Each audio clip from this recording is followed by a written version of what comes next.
What's up, world? Excuse me. Early in the morning. Um, in my part of the world, just getting here a little bit early at an appointment that I have. Wasting a little time. I had some thoughts. I had some thoughts. You know, just general thoughts because you know we are multi-dimensional. We don't just think one way, live one way. We all have things in our mind. We do think a certain way, and this is not a video for any specific issue. This is a video that's for entertainment only. All these things I'm thinking about are my own opinions. Um, if you don't like what I'm talking about, then you can switch the channel. Um, I'm not trying to be polarizing, but I just I noticed a lot of things that are going on, and I just reflecting on some things as I drove over here, and my skin color is brown. It's not black. It's brown, and uh, I'm a person that believes, and it was taught at a young age, and I do believe it's important to understand that to love God is to love all people. To love your neighbor is to love all people. And my parents taught me these principles when I was young, so I don't see color. I don't see color. Yeah, have I been uh, uh, racially discriminated against before in my life? You know, once I was, and that experience was I was working with a guy years ago. I don't remember his name, but he was white, and they owned the cleaning service. Their parents owned the cleaning service, and as it was back then, we were pretty tight. The group that we had was pretty tight, and um, one weekend I went to him to just help just hang out with him, help clean some of the businesses that they had that they cleaned, and in the process, we went to this one place, and I just happened to be uh, pulling the vacuum cleaner behind me, and this one guy was there at the office sitting in his chair, and he was a white guy, and he saw me walk in with that vacuum cleaner. Now I'm with the guy whose boss has this cleaning service account, and he's the one that he should be talking to. But he saw me with the vacuum cleaner. He asked the guy, "You need anything clean?" And obviously, he looked at me and he said, "Yeah, I want you to clean right there, right there in front of me." And the guy knew that. He saw me with the vacuum cleaner. My friend saw him. He said, "Nah." He said, "Keep." He said, "Don't do it. Don't do it. Don't do it." He said, "Dude, give me the vacuum cleaner." And as I remember, we didn't do anything right there at that time because he saw me with the vacuum cleaner. I want to see this guy work. I didn't work for him. I was just there. So I didn't really. I just really noticed it. I didn't really speak on it, but I was just thinking about that. But what I really was thinking about is that I live in Houston, and I look at how brown skinned people are people of color, and not all people of color. I'm speaking about people that we call black now.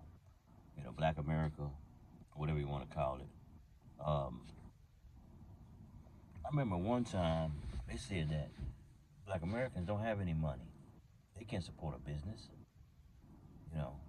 And there was a company or a dealership here in Houston called Mort Hall Ford. I'm not trying to get him any problem. I don't even know if they're around anymore. They may be. But they used to be on 59 in Little York a long time ago. And on 59 in Little York, as I remember, there wasn't much on that in that intersection at the time.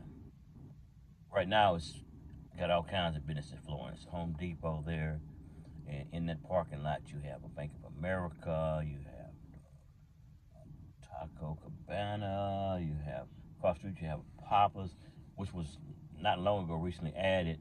You have, I think you got Chick-fil-A, you got a Ross over there. You got a strip center. You know, it's just flowing with activity. And across the street, you have a I think My Trender, a grocery store, one of those off name HEB stores.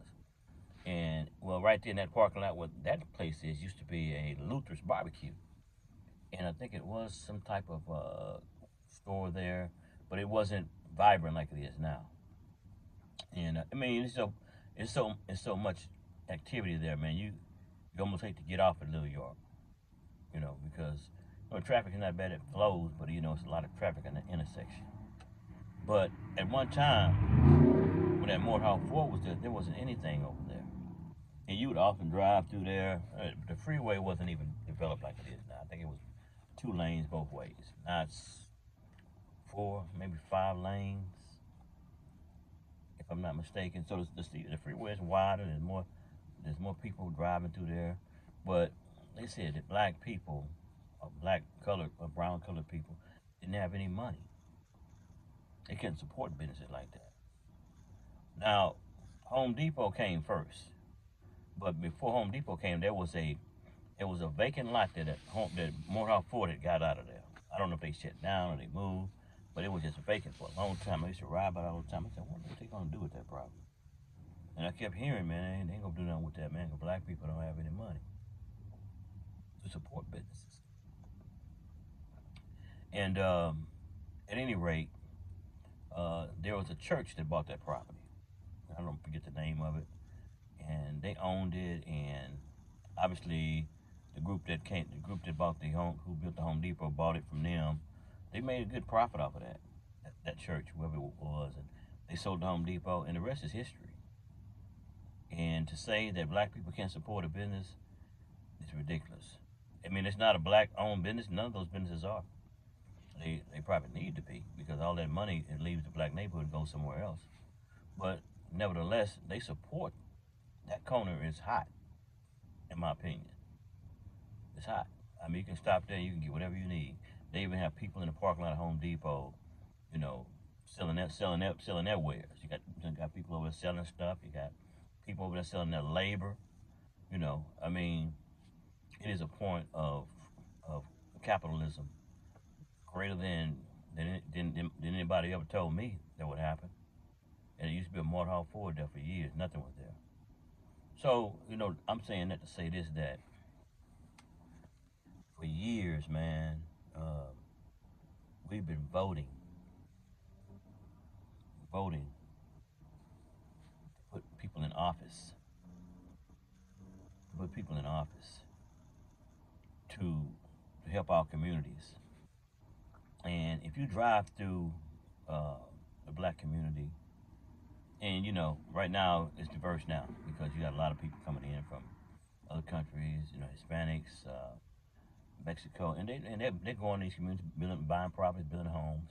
But if you drive through those communities, look at the streets. Well, you're voting for people to improve your neighborhood. It doesn't matter who stays in them, but the streets are still. I rode to my old neighborhood, and the streets are still the same. Now, the main street that runs through there now is developed, but the streets in the neighborhood are still the same. Still the same. And on some streets, there's barely enough room for 2 cars to pass by going in opposite directions because they haven't widened them, they haven't modernized them up to date. But you go to other neighborhoods that have. Where is the money going from from from all the people that we put in power all these years? Where's the money going? You know, and I think about that because I think about, you know, what I'm seeing now is that people coming from other countries, uh, across our borders. Our government is giving them tens of thousands of dollars, putting them in cars, giving them places to stay. They don't even know how to drive. We know that about Springfield, Ohio. They know how to drive, causing other people's insurance rates to go up because they don't know how to drive. You know, it's just so many things that you're a tax-paying citizen, you see in this country, and you paying taxes. I mean, you like, I mean, the tax this, tax that. Everywhere you look, a tax here, a tax there. It's ridiculous. And then, you know, the people in Ashland, North Carolina, in the Carolinas, and the storm is now just hit Florida. Thank God it didn't do as much damage. But here is our government offering $750 to people of Asheville, North Carolina. $750, and they have to apply for it. If you're not qualified, you're not going to get the whole thing. I think it's the governor of Asheville, North Carolina. His daughter applied. She couldn't. She didn't qualify for the whole 700. She applied. She only qualified for $350. Now, do the people that are coming from other countries have to apply for the money that they've been given? Do they have to pay it back at any time? You know, FEMA has different kinds of loans, different kinds of